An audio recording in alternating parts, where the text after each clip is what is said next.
আন্তর্জাতিক প্রীতি ম্যাচে কে পরবেন সেই বিখ্যাত হলুদ জার্সি। আজকের ভিডিওতে আমরা থাকছি ব্রাজিলের সদ্য ঘোষিত ৫৫ জনের প্রাথমিক স্কোয়াড নিয়ে।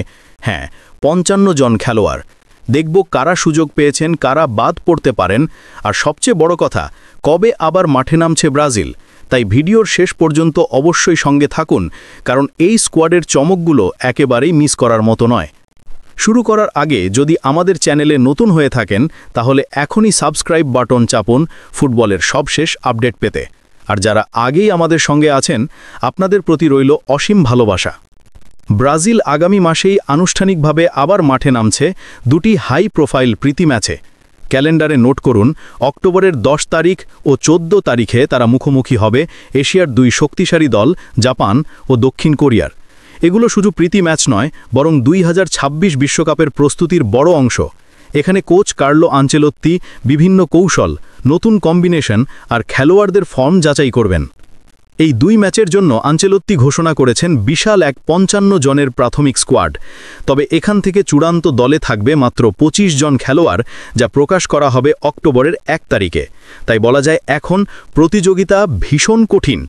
সব বড় তারকাই আছেন এই স্কোয়াডে, তবে অনুপস্থিত একজন মহাতারকা নেইমার জুনিয়র। আবারও চোটের কারণে তাকে বাইরে থাকতে হচ্ছে। ব্রাজিলের সর্বকালের সর্বোচ্চ গোলদাতা হিসেবে নেইমারের অনুপস্থিতি ভক্তদের জন্য দারুণ হতাশার খবর।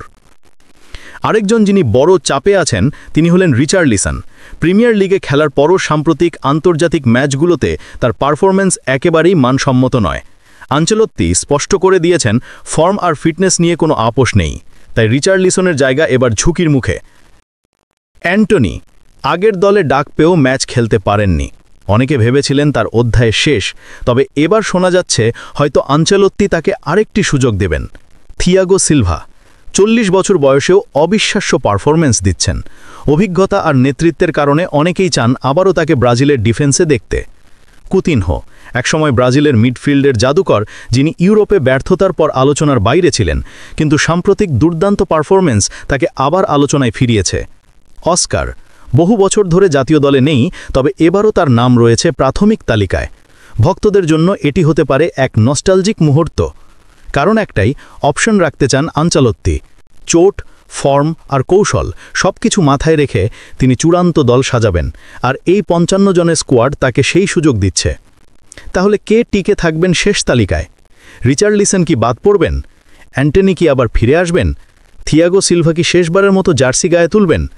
কুতিনহো আর অস্কার কি সত্যিই কামব্যাক করবেন?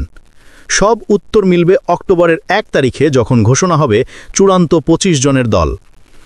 জাপান আর দক্ষিণ কোরিয়ার বিপক্ষে এই ম্যাচগুলো কেবল প্রীতি নয়, বরং ব্রাজিলের ভবিষ্যতের জন্য বড় পরীক্ষা। আনচেলোত্তি দেখবেন কারা তার পরিকল্পনার সঙ্গে মানানসই, আর খেলোয়াড়রা প্রমাণ করার সুযোগ পাবেন মাঠে। তাহলে প্রশ্ন আপনাদের জন্য, আপনারা কাকে সবচেয়ে বেশি দেখতে চান ব্রাজিলের এই ২৫ জনের চূড়ান্ত দলে? কুতিনহোর জাদু, থিয়াগো সিলভার অভিজ্ঞতা, নাকি নতুন তরুণ তারকাদের উত্থান? কমেন্টে জানিয়ে দিন আপনার মতামত। আর হ্যাঁ, ব্রাজিলের স্কোয়াড, কৌশল আর বিশ্বকাপ যাত্রার প্রতিটি আপডেট পেতে এখনই সাবস্ক্রাইব করুন আমাদের চ্যানেল। ধন্যবাদ দেখার জন্য। প্রস্তুত থাকুন, কারণ ব্রাজিলের গৌরবময় পথচলা আবারও শুরু হতে চলেছে। Brazil fire!